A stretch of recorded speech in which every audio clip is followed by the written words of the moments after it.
Bismillahirrahmanirrahim. Assalamualaikum warahmatullahi wabarakatuh.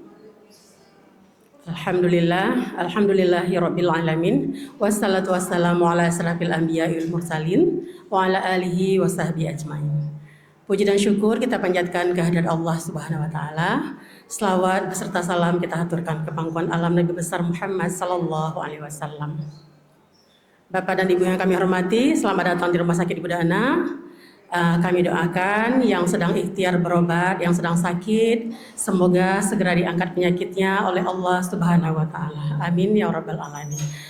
Baiklah Bapak dan Ibu, sambil menunggu antrian, kami dari tim promosi kesehatan rumah sakit hari ini kita akan sharing tentang gizi seimbang untuk balita yang akan disampaikan oleh Dr. Khairun Nisa, Master Gizi SPGK AIFOKA. Saya singkat-singkat saja. Ya, kepada dokter kami persilakan.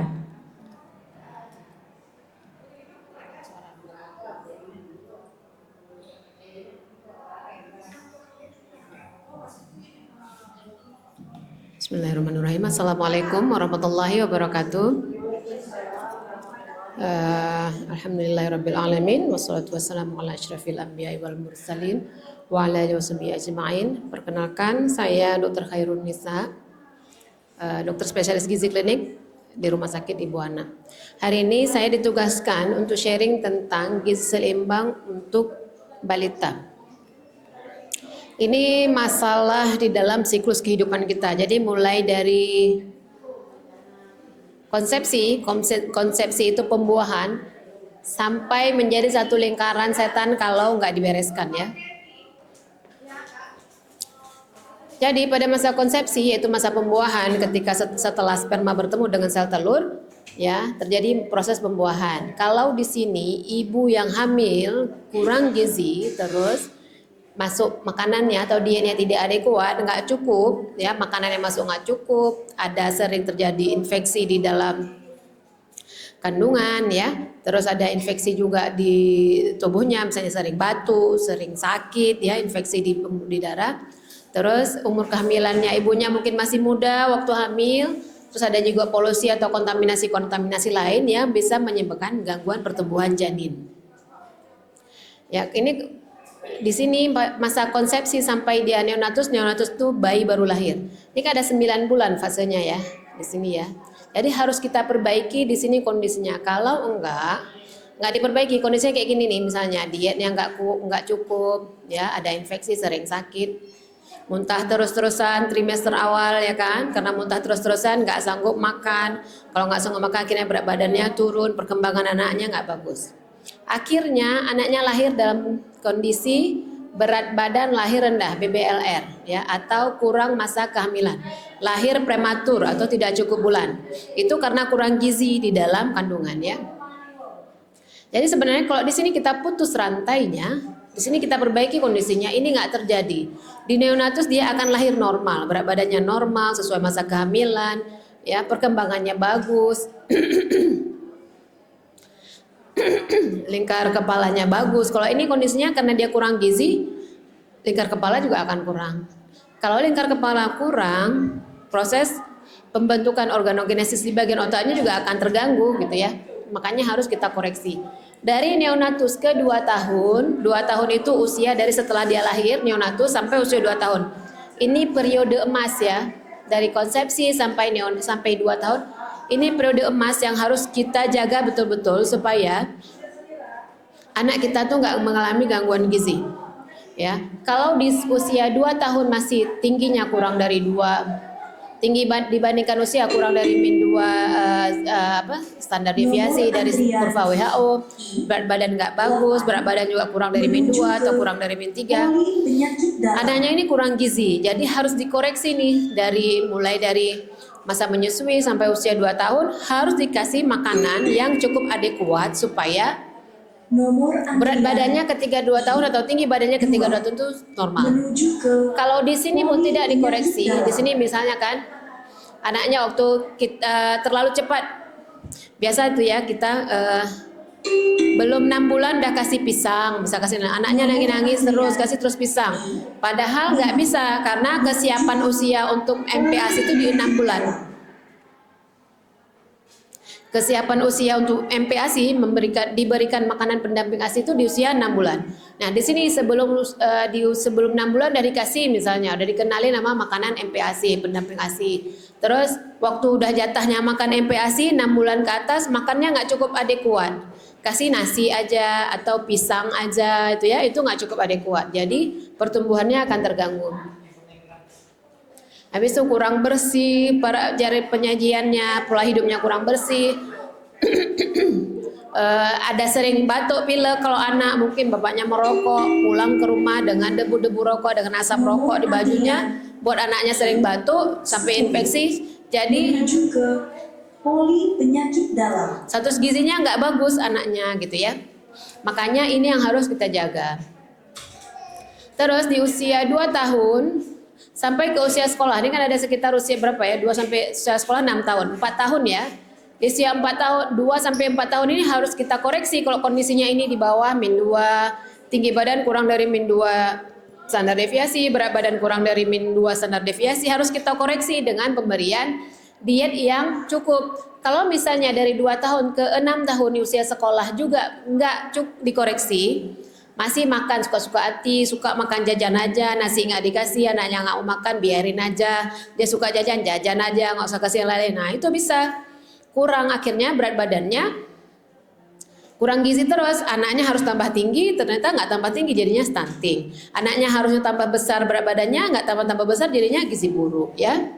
Makanya ini harus kita koreksi di area 2 sampai 6 tahun. Kalau tidak terkoreksi dari sebelumnya, ini di periode emas ini, kalau kita tidak mengoreksi dari konsepsi sampai 2 tahun, nggak kita koreksi status gizinya, makannya nggak adekuat, nggak cukup, anaknya itu resiko untuk stunting, resiko gizi buruk, perkembangan kognitif atau cara belajarnya nanti akan terganggu ya.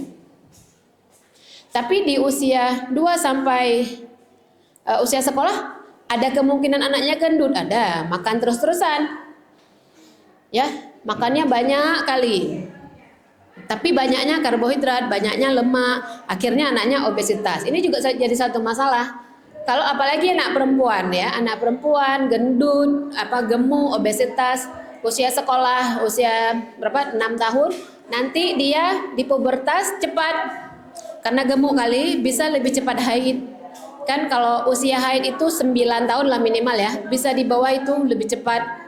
Itu kalau lebih cepat haid namanya pubertas prekok ya. Jadi kalau lebih cepat haid nanti konsekuensinya apa? Anaknya secara emosional belum cukup dewasa untuk menerima kalau dia haid, belum cukup usia lah untuk menerima kalau dia haid, belum tahu beradaptasi dengan kondisi haid. Tapi udah haid, kan nggak ngerti anaknya, jadi menjaga diri nggak ngerti. Kayak mana kalau haid itu harus apa dan apa konsekuensi kalau sudah haid. Anak umur 8 tahun misalnya haid, konsekuensinya dia apa kalau udah haid kan nggak ngerti, kita menjelaskan juga agak sulit. Jadi pubertas prekok jadi satu masalah. Nanti ke depan dia akan lebih cepat menopause juga. Kalau cepat haid cepat menopause ya. Jadi 2 masalah ketika usia 2 tahun sampai usia pubertas itu satu bisa gemuk kali jadi obesitas, satu bisa kurus kali jadi gizi buruk. Sama-sama harus kita koreksi ya. Ini kalau misalnya di sini kita tidak mengkoreksi juga usia sekolah, di usia pubertas dia sampai usia dewasa jadi ibu-ibu misalnya khusus untuk perempuan ya. Kalau laki-laki sebenarnya gitu juga. Tidak kita koreksi dia akan kurang gizi, ketika jadi suami kita nggak tahu kualitas spermanya seperti apa. Nah untuk ibu-ibu, karena ibu-ibu yang mengandung nanti hamil, menyusui, kalau ibunya kurang gizi, ini di pubertas nih kurang gizi, ini nggak kita koreksi kurang gizi kan? Waktu dia puber atau masuk usia balik masih kurang gizi, nggak kita koreksi juga. Masuk usia dewasa tuh 17, 18 kan usia dewasa muda, itu nggak kita koreksi. Kayak gitu juga status gizi nggak kita koreksi, kurang gizi, dia umur 20 mungkin nikah hamil, nah itu atau mungkin ya mentengna kan umur SMA tapi kawin habis SMA langsung nikah, ada juga kan masih 18 tahun dan nikah walaupun baru selesai usia anak tapi sudah menikah dengan kondisi kurang gizi. Karena di sini kita nggak koreksi, nanti waktu hamilnya dia kemungkinan akan menghasilkan anak yang kurang gizi. Jadi ini siklus ini jadi satu siklus setan namanya ya, nggak beres-beres kalau kita nggak putusin rantai setan ini. Kalau kita nggak putusin Kayak gini lagi, nanti kita kurang gizi mamanya, menghasilkan anak yang kurang gizi kalau kita nggak koreksi. Anak kita kalau nggak dikoreksi menghasilkan cucu yang kurang gizi. Jadi generasi kita, tanggung jawab ibu ya, generasi kita ke depan akan menjadi generasi yang kurang gizi, nggak sanggup belajar, nggak sanggup mikir, ya karena itu otaknya nggak berkembang dengan bagus. Makanya ibu-ibu kalau hamil, sebelum hamil rencanakan dulu, adik-adik yang masih belum nikah, rencanakan berat badan harus normal untuk bisa hamil, ya. Terus ini perkembangan otak. Jadi kalau kita lihat ini dari konsepsi ini masa pembuahan ya di dalam kandungan. 3 bulan sebelum lahir dia sudah mulai ada nih perkembangan sensoris itu rangsangan ya. Rangsangan rasa. Ini kenapa 3 bulan tuh kalau misalnya ibu hamil tuh ajak bicara bapaknya ajak bicara anak dalam kandungan, karena ini dia mulai dengar, mulai belajar bahasa. Walaupun mungkin pikir dia lagi urung pungo, udah pegah banget perut, ya kan? Padahal memang butuh anaknya dengar kalau misalnya mamanya bilang apa, dia dengar dia, walaupun dia nggak respon. Kalau misalnya kayak Ustadz Adi Hidayat tuh, kalau pas istrinya hamil tuh diputarkan Muratal. Ternyata setelah umur 2 tahun anaknya hafal Quran tanpa diajarkan untuk menghafal. Itu ya, karena apa? Dia dengar dari kandungan, dia mulai dengar, waktu lahir diputarkan Muratal lagi sampai akhirnya umur 2,5 tahun anaknya hafal Quran 30 juz. Ya, karena setiap bulan diganti juznya. Jadi kemampuan ini bisa dilihat peaknya kurva yang tingginya di usia 2 tahun, ya. Perkembangan tertingginya nih di usia 2 tahun. Kalau bahasa di usia 8-9 bulan, 7-8-9 nih. 7-8-9 bulan setelah lahir, ya. Ini perkembangan bahasanya tinggi, makanya cerewet sedikit mama nggak apa-apa. Biar anaknya pandai bicara. Vocab apa bahasa Indonesianya? Perbendaharaan kata anaknya banyak. Ya, jadi cerewet aja ngomong terus. Nah, hidupin lampu ya. Ini kita masuk ke rumah, kita buka pintu ya. Walaupun cuma kayak gitu, anaknya tahu kalau masuk rumah harus buka pintu. Walaupun dari kandungan udah diajarkan ya. Ini jadi bahasa di sini meningkatnya. Akhirnya dia turun kan. Penambahan kosakata kalau misalnya di usia di 6 ya. 6 ke 7 mulai sedikit pertambahan bahasanya. Kalau kita nggak latih, kemampuan bahasanya akan turun. Itu ya. Terus kemampuan kognitif ini kan di usia 2 tahun peaknya. Itu di sini kita ajak bicara, semua kemampuan yang dibutuhkan otak itu kita ajak di sini, kita latih di sini. Akhirnya di sini kan menurun setelah 2 tahun, dia 3 tahun mulai turun. Apalagi di usia nih, udah 15 udah mulai turun. Ini kita pertahankan dengan latihan kalau udah di sini. Naik lagi udah enggak. Ya. Jadi kenapa IQ anak-anak sekarang itu lebih rendah daripada mama-mamanya? Karena ini dia nggak biasa diajak bicara, nggak biasa diajak diskusi, biasanya dengan HP kan, dengan gadget, sibuk sendiri dengan dunianya. Jadi kemampuan kognitif anak yang sekarang Gen Alpha, Gen Z itu lebih rendah dibandingkan ibu-ibunya, orang tuanya ya, ibu dan ayahnya. Ya, apa dampak buruknya kalau kurang gizi selama masa ini, 2 tahun pertama ini adalah terganggunya perkembangan otak, kecerdasan, gangguan pertumbuhan fisik, dan gangguan metabolisme di dalam tubuh. Jadi kalau nggak cukup tenaga, energi yang masuk nggak cukup, akhirnya otaknya nggak berkembang, kecerdasannya berkurang, tubuhnya nggak berkembang, metabolisme terganggu, banyak kali masalahnya. Jadi kita kasih makan anak tuh dengan perencanaan ya. Terus ini 1000 hari pertama kehidupan, 270 hari di dalam kandungan. Ini 270 hari di dalam kandungan, 730 hari sampai usia 24 bulan. 24 bulan itu 2 tahun. Ini periode emas yang betul-betul harus kita jaga.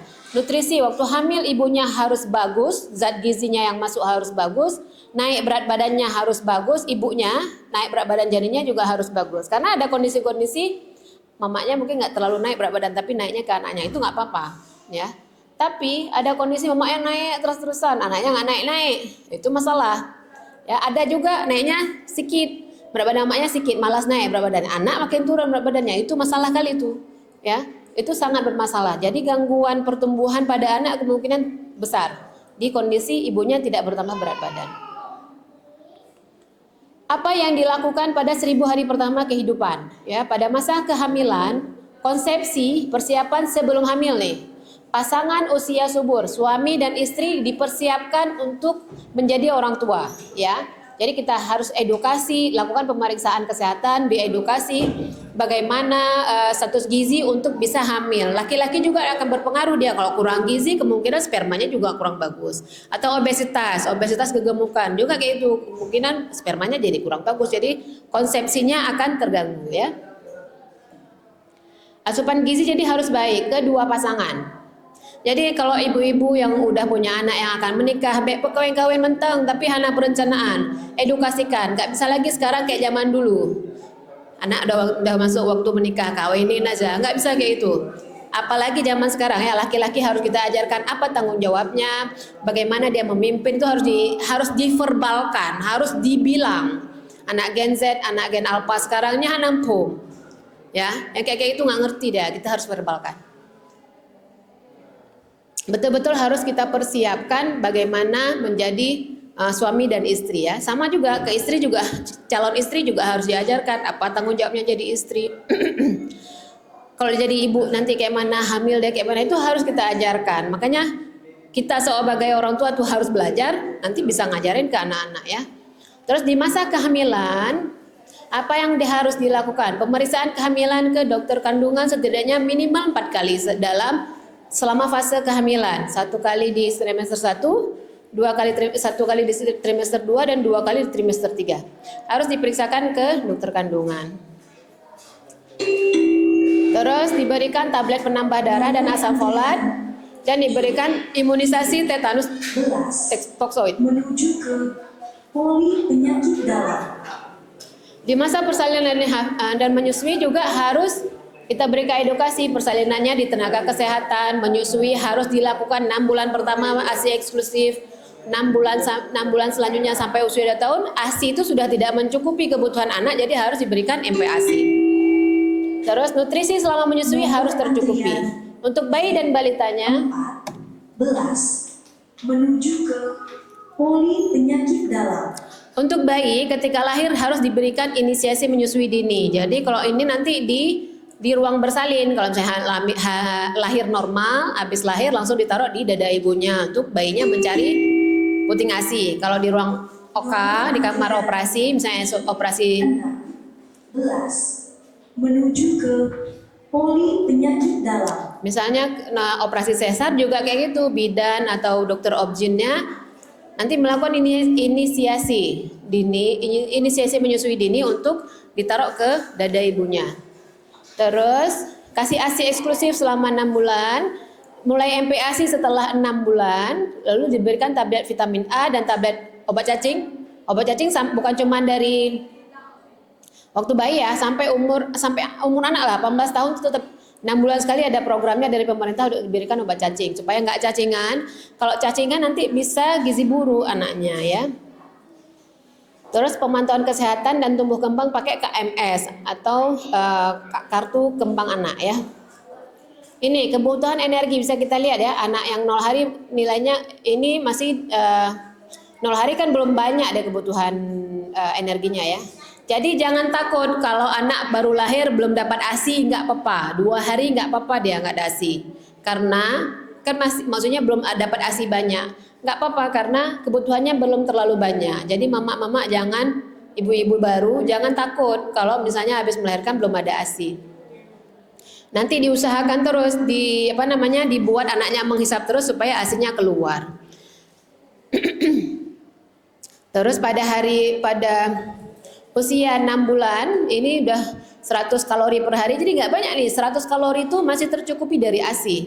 100 kalori itu nasi nggak sampai 7 sendok, udah 100 kalori. Nasi 1 on itu 175 kalori. Ya, jadi kebutuhan anak 6 bulan ini cuma 100 kalori, nggak sampai 1 on nasi. Jadi jangan takut, ya, makanya masih bisa terpenuhi dari ASI tok. 0 sampai 6 bulan masih terpenuhi dari ASI tok. Terus pada usia Nanti semakin lama semakin besar nih. Anak 24 bulan, 2 tahun udah 1000 kalori. Ini banyak, 1000 kalori ini. Jangan malah kasih ciki-ciki aja, nggak cukup. Ya, kalau di sini ya. Penting karena dari ini 0 hari kan masa konsepsi ya, 9 bulan maaf. Ini 9 bulan. Ini masa konsepsi belum terlalu banyak kebutuhannya. Waktu lahir nih 300 kalori. 300 kalori itu satu nasi, satu on nasi tambah satu ikan. Tambah satu ikan tambah satu tahu atau tempe, 300 kalori.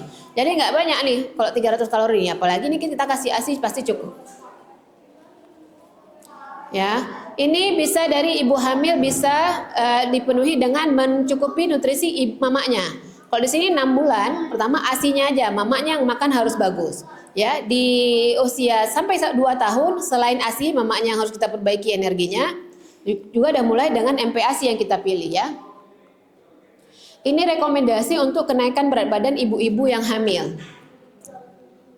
Kalau dia sebelum hamil itu kurang gizi, IMT di bawah 18, IMT itu indeks massa tubuh, penghitungannya berat badan dibagi tinggi badan kuadrat. Kalau dia kurang gizi, berat badan cuma 30, 40, nah itu biasanya kurang gizi tuh. Kalau setinggi saya, badan tingginya rata-rata orang Aceh kan namanya anak tinggi-tinggi tak lah, badan 150 cm boleh kan? 150 punya berat badan heplo, hanya kurang gizi. Berat badan sebelum hamil 30 kilo itu kurang gizi. Jadi rekomendasi untuk kenaikan berat badan sampai 18 kilo. Dia harus naik. Jangan naik cuma 5 kilo selama kehamilan, nggak cukup. Ya, jadi harus naik sampai minimal 12,5. Kalau berat badan normal setidaknya naik sampai 16 kilo. Nah, orang gemuk ini yang kegemukan ini yang berlebih. 11,5 kilo. Kalau yang kegemukan 9. Ini kita kadang kebalik. Orang udah gemuk, berat badan naik 20 kilo, padahal cuma boleh 9 kilo. Ya, orang udah kurus, kurang gizi, naiknya nggak naik-naik 5 kilo sagai. Ya, jadi itu yang jadi masalah. Anaknya makin kurang gizi. Yang orang tuanya gemuk atau kegemukan atau obesitas, naik berat badan sampai 20-30 kilo, resiko anaknya nanti DM, berat badan lahirnya besar kali makrosomi ya. Itu jadi harus kita jaga. Habis tuh bapak dapat melahirkan, menyusui, turunnya berat badan mamanya, perjuangan kali 30 kilo kita naik, turuninnya kayak mana ya kan? Itu sangat perjuangan dan resiko ibunya akan mengalami DM, mengalami hipertensi pas kehamilan, ada kejang atau preeklamsia yang sampainya kalau kejang jadi eklamsia. Jadi resiko untuk ibunya. Ini penambahan kalori energi di saat hamil. Saat hamil trimester pertama. Cuma 180 kalori, ini cuma tambah satu sajian nasi nih. Satu on nasi nih. Jadi jangan mentang-mentang hamil makan tuh 2 orang nih, bukan. Ya, makannya tetap untuk 1 orang tambah sedikit. Ya kayak misalnya tinggi saya 1500 tambah 180 kalori di trimester awal. Trimester kedua tambahnya 300 kalori. 300 kalori itu seporsi kira-kira nasi 1 on, hewani 1, nabati 1 udah. Ya, sama dengan trimester ketiga. Jadi bukan berarti waktu hamil harus makan nasi padang 2 bungkus, enggak. Untuk satu untuk sendiri, 1 untuk bayi, enggak ya. Makannya tetap 1 bungkusnya cukup. Terus ini kebutuhan vitamin-vitamin yang dibutuhkan di dalam tubuh kita ya. Misalnya vitamin A, enggak selalu harus suplementasi. Vitamin A itu banyak dari sweet potato ini ketela. Sweet potato ini ketela, wortel, ikan tuna ada vitamin A ya. Ini bayam, lettuce, brokoli,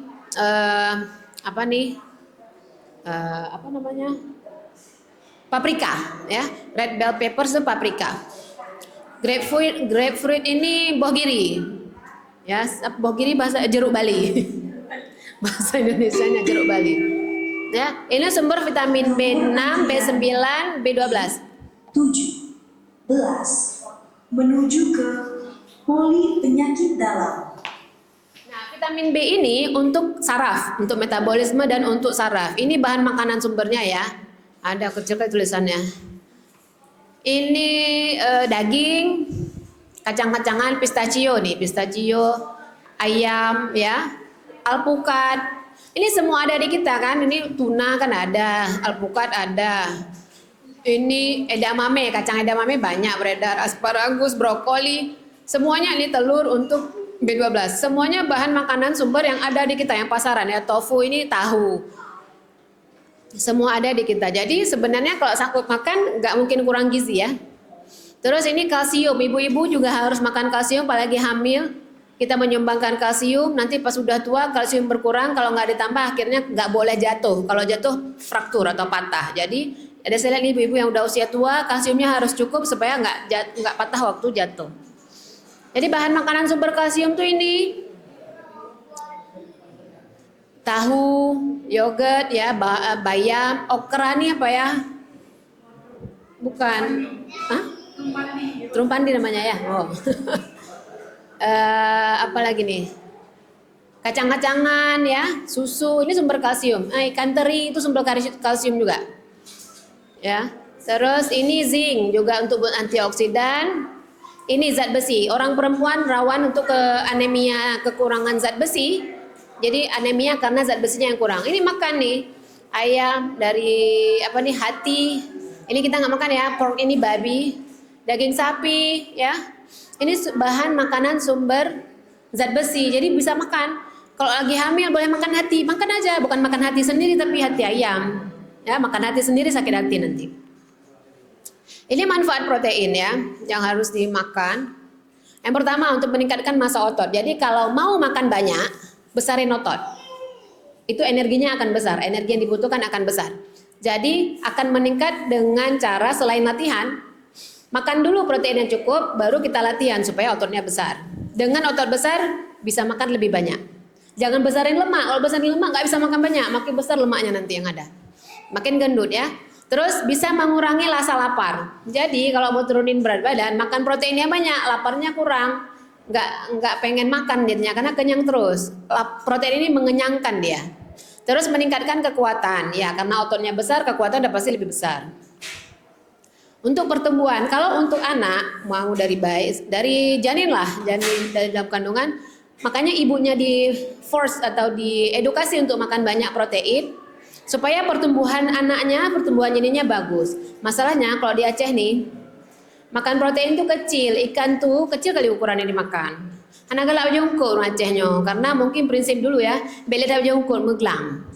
Ya, makanya karena akhirnya urun duha purno, nah ini halal jongkok. Padahal justru sekarang makan protein yang butuh ya, yang kita butuhkan sekarang malah protein yang lebih banyak. Terus kalau misalnya ada luka yang memperbaiki, yang membuat luka sembuh, memperbaiki sel lagi, itu protein juga untuk regenerasi sel nih, regenerasi dan pemeliharaan sel tubuh. Luka tersayat, dijahit, ya, jahitan itu akan bagus kalau proteinnya cukup. Yang malah adanya oleh luka operasi, bek pajuhnya, bek pajuh Z, bek pajuh ungkut, bek pajuh bemano, yang nan luka mei, tuha, jadi kan? Nggak bisa. Habis luka operasi, habis SC misalnya luka sesar, habis operasi sesar. Makan tuh ikan, makan besar-besar. Ikan, daging, ayam, telur, cumi, udang, gurita, paus. Kalau bisa makan. Maksudnya kita nggak bisa makan paus. Hiu ya, hiu bisa makan. Silakan makan itu ya. Jangan malah nggak dimakan. Nyohanje, cehanje, ujungnya luka, anak pulih-pulih. Terus komponen pembentuk antibodi ya. Dia juga nih yang bentuk sistem pertahanan tubuh. Kalau sistem pertahanan tubuhnya bagus, virus bisa dilawan, kuman bisa dilawan, nggak gampang sakit jadinya. Terus sumber energi setelah karbohidrat dan lemak, dan mendukung perkembangan otak. Untuk anak-anak kasih makan ikan, kasih makan telur setiap hari minimal 3. Nomor antrian Sehari 3 biji. penyakit dalam. Ya supaya ini ya biar perkembangan otaknya bagus, biar sanggup belajar ya. Kalau nggak sanggup belajar nanti. Nomor antrian Terus 21 menuju ke untuk ibu menyusui, penambahan energinya juga nggak banyak ya. Trimester pertama kita tambah 6 bulan pertama, 6 bulan pertama menyusui 330 kalori, 6 bulan kedua 400. Jadi nggak banyak nih, jangan nanti nyuluk tengah menyusui baju bubule, tidak. Ya. Baju buan apa yang le, ungkul baju bubule. Supaya kualitas ASI-nya bagus ya, bukan lemak yang dimakan perbanyak tapi protein supaya kualitas ASI bagus. Nah, apa indikasi cukup ASI untuk ibu-ibu yang masih menyusui? Apa indikasinya? Ini ada dalam 1 bulan berat badan naik 400, 4 on sampai 1 kilo. nih ya. Terus dagu bayi terlihat bergerak naik turun saat menghisap ASI. Terus kadang ada ASI di sudut bibir. Nah, udah habis menyusui, ini udah siap menyusui, ada tinggal ASI. Itu tandanya dia cukup ASInya ya. Payudara terasa kosong. Nah, berarti kalau udah kayak gini, ada 7 tanda anak cukup ASI itu terpenuhi. Salah satunya atau duanya lah terpenuhi, berarti dia cukup menyusuinya. Kalau cukup menyusui harusnya berat badannya naik. Terus usia perkembangan anak. Nah, ini juga yang harus dilihat ya sekalian dengan pemberian makannya. Usia 0 sampai 6 bulan. Ini kan masih ASI eksklusif ya. Jangan tambah-tambah susu formula ya di sini. Nggak, sebenarnya kan Allah itu udah menciptakan kita payudara untuk kasih ASI. Jadi nggak ada istilah sebenarnya hanasep ASI ke hanai-tubit ASI ke enggak. ASI itu akan keluar kalau ada rangsangan hisapan. Jadi kasih bayinya menghisap supaya keluar ASI. Kalau nggak ada hisap nggak keluar. Nanti bilang, "Dek anak long, kalau long biasi tetap cik imo hanahan puas-puas." Itu lihat dulu perlekatannya dengan payudara bagus atau enggak. Ya, atau mungkin ada masalah lain, lidahnya mungkin tongtai ya. Mukumat. Jadi ada lipatan di bawah lidah tuh yang harus kita potong misalnya. Karena terlalu pendek untuk dia nggak bisa menghisap. Jadi itu harus dilihat, jangan menyerah. Jangan langsung nyerah, ini baru 2 hari kasih ASI, nggak ada ASI katanya, yuk susu formula. Kalau udah kasih susu formula, ASI tuh nggak keluar lagi karena anaknya udah kenyang dengan susu formula.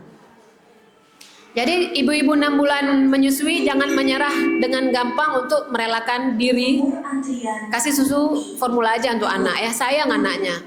2. Menuju ke poli penyakit dalam. Sayang anaknya, sistem pertahanan tubuhnya nggak bagus karena imunitas itu di ASI itu tinggi, jadi dia bisa memberikan sistem imun yang bagus untuk anaknya. Anak yang ASI eksklusif jarang sakit biasanya. Kalau minum susu formula, satu bapaknya makin bangkrut kan, beli susu. Kan beli susu tiap hari, tiap sebulan bisa berapa kotak tuh, makin bangkrut bapaknya. Kalau dengan ASI kan hemat, nggak perlu bangkrutin bapaknya ya untuk beli susu. Terus untuk usia 6 sampai 2 menuju ke poli penyakit dalam. pada usia 4 sampai 6 bulan, anak sudah menunjukkan respon membuka mulut, artinya dia udah mau makan. Tapi jangan dikasih langsung makan di usia 4 bulan, tunggu 6 bulan. 5 menuju ke poli penyakit dalam. Tunggu 6 bulan baru kasih makan karena kesiap. 5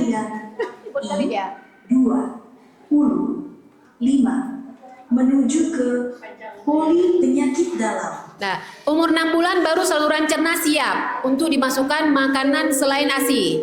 Ya, jangan coba-coba makan sebelum 6 bulan. Nanti kan ada orang tua dulu bilang, "Alah, adik pi kan rojeh nang mamak pi pisang wa raya cin, anak go pupu." Enggak selalu kayak gitu kondisinya, saya. Enggak selalu kayak gitu kondisinya. Kami banyak mendapatkan kalau anak-anak yang sebelum 6 bulan dikasih pisang akhirnya sumbat ususnya, harus operasi, potong ususnya. Kasihan. Ya, jadi jangan kasih dulu karena memang saluran cernanya belum cukup, belum matang, apalagi belum siap untuk menerima makanan lain. Apalagi anak-anak yang lahir prematur, itu saluran cernanya belum beres tuh, 6 bulan dikasih, 6 bulan aja belum bisa kasih makan dia. Kita tunggu lagi, udah bisa tegak kepala apa belum? Nah, kalau bisa udah ada tanda-tanda untuk siap makan, baru kita kasih ya, makan yang selain ASI. Usia 6 sampai 9 bulan, bayi dapat memindahkan makanan dari satu sisi, kemampuannya nih ya, perkembangan anak dari satu sisi ke sisi lain. Gigi udah ada, dapat menelan makanan dan yang bertekstur lebih kental. Di sini di saat awal makan, bentuk makanannya pura atau saring. Jadi nasi, habis masak nasi dengan lauk segala macam, disaring pakai saringan apa tuh yang besi kawat. Pakai itu aja. Jadi nanti di kerok yang paling bawahnya dikasih makan untuk anak. Nanti 6 sampai 7 bulan kayak gitu kira-kira, kalau nanti kita latihan lagi kan, potong-potong bisa yang lumat. Lumat ini beji-beji kecil pakai sendok. Ya, nggak perlu lagi disaring. Dengan sendok mentah kasih terus. Udah bisa nih sampai umur sebelum 9 bulan. 9 bulan anaknya udah bisa merapatkan bibir ketika disuapin. bayi dapat menggigit makanan yang bertekstur, jadi udah bisa yang cincang halus, yang dari habis dimasak cincang-cincang lagi udah bisa, teksturnya nggak perlu lagi yang lumat ya. Nanti naik usia ke chopper, jadi cincang kasar sampai makanan yang bisa dipegang pakai tangan. Kenapa harus kita kasih yang kayak gini? Jangan nanti anaknya malas. Kasih lumat terus giginya aju sampai umur situ, ujungnya anaknya tidak biasa.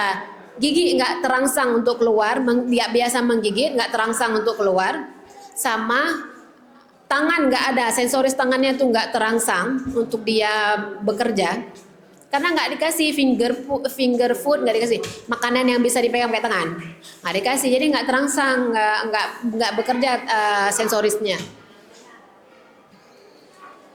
Jumlah makannya kalau usia 6 sampai 9 bulan 2 sampai 3 kali makan besar, selingannya 1 sampai 2 kali. Jumlah makannya nggak banyak nih, 3 sendok makan sagai. Ya, Bu cuma lebo sendok menyomu 6 sampai 10 bulan. Kalau 9 sampai 12 bulan 3 sampai 4 kali makan besar, 1 sampai 2 kali makan selingan. Ukurannya bisa sampai setengah mangkok. Makan besar tuh isinya lengkap ya. Nasi, karbohidrat, nasi hewani, nabati, sayur. Jangan pikir kasih pisang aja, nggak bisa. Kasih terus yang lengkap. Nanti tinggal frekuensi yang kita atur dan jumlahnya. Usia 12 bulan atau 1 tahun udah bisa kasih makanan keluarga. Jadi mamanya masak apa, kasih terus kayak makanan mamanya. Ya, di usia ini sebenarnya 6 sampai 9 bulan kasih makanan keluarga versinya aja kayak gini. Misalnya mamanya masak soto. Kuah soto, nasi kuah soto. Anaknya kasih nggak apa-apa. Nasinya tinggal disaring, kuahnya jadi rasanya aja. Jadi bisa kasih, tinggal nanti dilatih untuk dikenalin makanan, sama dilatih dengan makanan ini dia tahu apa enggak, dia tahu rasanya, dia mau, nanti ganti lagi makanan yang baru. Yang penting rajin-rajin emaknya untuk latih makan anak. Ini contohnya ya. 6 bulan nih yang disaring, nasi disaring, bubur saring. 9 bulan udah bertekstur, ya kan? Ini 6 sampai 9 bulan udah ada yang lumat. 9 sampai 12 bulan cincang atau chopper. 12 bulan ke atas 12 bulan nasi keluarga sama kayak orang tuanya makan. Cuman ada strateginya kasih makan kayak mana? Kasih tepat waktu, jamnya sama terus. Ini mungkin kita banyak salah itu karena dulu pajan galak tajuk aja pajan galak. Padahal nggak bisa. Kasih jamnya, jam 7 pagi makan, 10 selingan, 1 siang makan siang, 4 selingan, jam 7 malam makan, 10 boleh selingan kalau anak bayi ya, kalau anak-anak ya. Atau kalau udah tidur mah nggak usah lagi, 5 kali udah cukup makan. Jadi kasih terus kayak gitu. Dengan kita kasih makan tepat waktu, sinyal hormon lapar dan kenyang akan bekerja di jamnya. Ini jangan 1 jam kasih makan lagi, nanti hanai pajoh bu bolehnya. Kain tempe pajoh bu, alah pajak-pajak nanti kadek tapi nggak boleh kayak gitu. Harus ada jamnya. Habis itu jumlahnya harus adekuat. Adekuat ini cukup sesuai dengan kebutuhan sehari-hari, diberikan secara responsif. Kita lihat MPASI yang diberikan ini sesuai dengan jam sinyal lapar kenyang. Ya, terus kalau udah kenyang jangan paksa-paksa. Mentang-mentang udah buat 1 mangkok besar, udah kenyang nggak mau lagi, udah tolak-tolak. Baju nggak bisa gitu ya. Ini kita responsif dengan sinyal dia. Udah kenyang dia nggak mau lagi, stop. Setidaknya dalam 30 menit udah beres makan. Jangan tambah-tambah sampai 1 jam. Biasain jalan-jalan, ya wait 1 jam makan itu menghabiskan banyak tenaga sambil dia makan, sambil jalan, sama hormon lapar kenyangnya ini nggak beres-beres jadinya. Lapar terus sampai 1 jam dia makan. Karena kita harus bereskan tuh setengah jam udah beres makan. Terus aman dan higienis ya, harus bersih lah ya. Udah pasti kalau nggak mencret pula anaknya. Ini jangan menyerah untuk memperkenalkan jenis makanan baru. Ini sampai umur segini saya masih belajar untuk kasih makan anak. Anak saya nggak mau, maksudnya kita kenalin sama makanan baru biar dia rasa. Ya. Anak saya yang paling kecil sekarang umurnya 10, mau 11. 11 tahun udah malah. Udah 11 tahun. Jadi masih kenalin ini makanan ini kayak gini rasanya, walaupun melah-melah ada pengenalnya tetap kenalin gitu ya. Terus sambil makan matikan TV, komputer dan gawai. Jangan sambil nonton. Karena ini dia mengganggu rasa. Nggak kenal dia sama rasa. Dia nggak kenal dia makan apa. Nomor antrian R1 menuju ke Poli Palu. Kalau sambil makan, sambil nonton, I-18 menuju ke Poli Penyakit Dalam. nah kalau makan sambil nonton, ya kan, nanti matanya asik TV aja, nggak tahu makan apa, mamak colok-colok terus, jadi nggak kenal sama makanannya, ya kan? Poli Penyakit Dalam. Jadi biar kenal sama makanan, jangan sambil nonton, jangan sambil main game ya. Terus Nomor antrian nggak usah banyak kali jus buah. Memang buah tuh bagus, tapi kalau dikasih dalam jumlah besar atau sering kali kasih jus, nanti anaknya nggak mau makan makanan besar, nggak mau makan nasi. Dia udah kenyang sama jus. Jus itu kan airnya banyak ya, jadi kapasitas lambung akan kenyang penuh. Terus tawarkan selingan sehat, misalnya di jam makan kasih buah selingannya, atau biskuit, finger food boleh gitu ya. Berikan berbagai varian rasa, ganti-ganti. Kasih kenal warna merah rasanya kayak mana, warna kuning rasanya kayak mana. Kenalin sama semua bahan makanan. Jangan paksa anak untuk makan. Nomor antrian Kalau dia menolak, anaknya menolak makan, kita ganti. Kira-kira yang dia mau kita kenalin sama yang kira-kira dia mau. Nggak usah paksa-paksa kali. Kalau udah dia bilang nggak mau ya udah gitu. Nanti ganti yang lain. Ini isi piringku. antrian I-32 menuju ke Poli Penyakit Dalam. Untuk anak usia 6 sampai 8 bulan, ini dia ASI masih 70%. Jadi 30% MPASI-nya. Makanan pendamping ASI cuma 30%. Nggak banyak ini nih, 3 sendok nasi, tambah ini hewani atau ini hewani, atau tambah hewani 1, tambah nabati sedikit ya. Tambah minyak, udah jadi 3 kali makan atau 2 sampai 3 kali makan untuk makanan besar. Selingan 1 sampai 2 kali. Jadi masih porsinya di ASI yang banyak, 70%. Di usia 9 sampai 11 bulan ini udah 50-50. Antrian I-35 menuju ke Poli Penyakit Dalam. 50 dari ASI dan 50 dari MPASI. Jadi porsi nasinya udah lebih besar. Ikannya udah lebih besar juga nih, ada kacang-kacangan lebih besar jumlahnya. Ya, bentuknya nanti udah ini yang dilumatkan. Terus ini usia 12 sampai 23 bulan. Ini udah makanan dewasa, makanan rumahan ya. Cuman karena masih ada ASI, Poli Penyakit Dalam. dia terbantu dengan ASI yang 30% sama makanan padatnya 70%. Di atas ini 2 sampai 5 tahun nggak ada lagi ASI. Jadi harus kita penuhi murni dari bahan makanan sumber. Jadi makanan padat itu harus bisa memenuhi kebutuhan energi. Kebutuhan energi anak itu lebih besar daripada orang tua. Terkadang ya, tergantung berat badan dan tergantung usia. Dia akan lebih besar kebutuhannya. Jadi bisa saja anak makan porsi lebih besar daripada mamanya. Ya, jadi kalau enggak, nanti dia nggak bisa tumbuh dan berkembang dengan bagus. Ini contoh bahan makanan pokok. Nasi, penggantinya ini ubi, kentang, jagung, roti, mie. Ini pengganti nasi. Orang Aceh biasanya makan mie instan dengan nasi. Ya.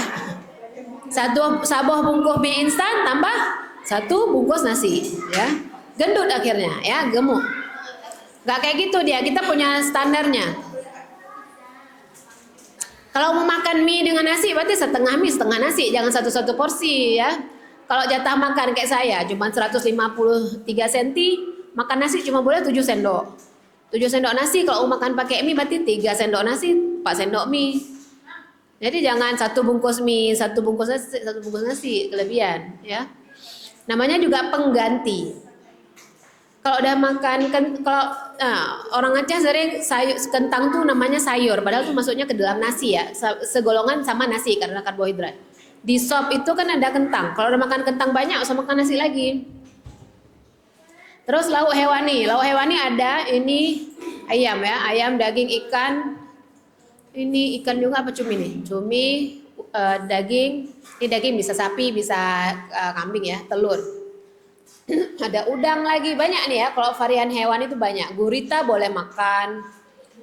Hiu boleh makan. Ini kita ada yang ukur iya ya. Jadi boleh makan. Jadi kalau tanya ungkut apa nih? Lumba-lumba mau makan sayang. Janganlah lumba-lumba, hiu boleh. Ya, kalau lumba-lumba jangan lumba-lumba sayang sama lumba-lumba ya, mamalia dia. Jadi kalau ditanya boleh makan ikan apa? Semua ikan boleh, mulai dari ungkut bile sampai ungkut iya. Jadi yang paling kecil sampai yang paling besar boleh makan.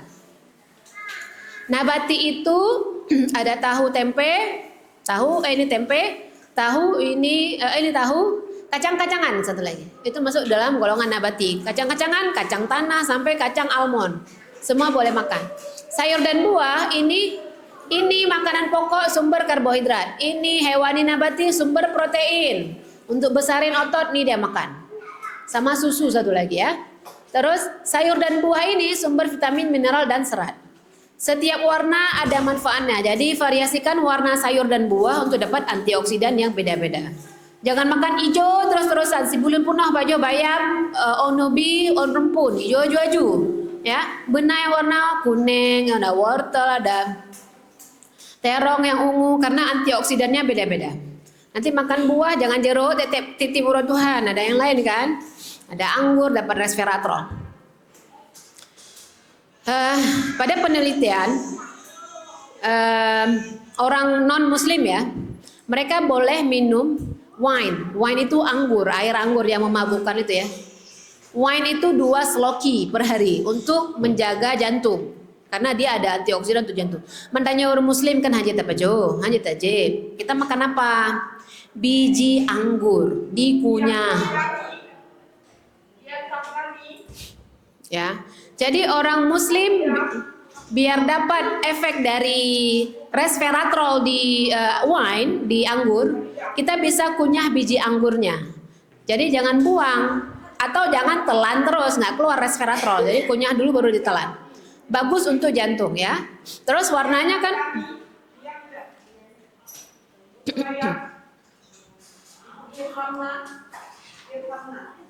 ya. Anggur itu kan ada yang hitam, ada yang ungu ya. Itu semuanya ada antioksidan yang berbeda. Jadi variasikan aja. Ada yang hijau juga. Buah kayak itu jeruk orange, semangka. Kalau makan semangka dapat beta karoten, dapat likopen walaupun sedikit. Kalau makan tomat dipanaskan dapat likopen. Itu semua antioksidan yang bagus ya. Oke, apa take home message-nya? Jadi 10 hari pertama kehidupan merupakan kesempatan emas untuk mencegah terjadinya stunting atau kurang gizi, untuk membentuk generasi sehat, hebat dan cerdas. Jadi pastikan nutrisi harus baik, direncanakan selama kehamilan, menyusui, dan ketika sudah lahir dengan MPASI sampai makan biasa. Pastikan ibu hamil, bayi dan anak mengkonsumsi makanan bergizi seimbang. Ya, dengan berbagai warna untuk mendapatkan status gizi yang optimal. Oke, sekian dari saya. Kalau ada pertanyaan boleh silakan. Terima kasih kita ucapkan kepada Dr. Khairunisa, spesialis gizi. Luar biasa ya sharing hari ini. Jadi tidak bisa kita anggap sepele. Seperti dokter bilang tadi bahwa kita harus memutuskan mata rantai ya tentang gizi ini. Jadi semenjak remaja kita memang harus mempersiapkan gizi anak-anak untuk keberlangsungan hidupnya sampai nanti dia punya anak lagi, punya cucu lagi, ini terus menerus ya Bapak Ibu ya.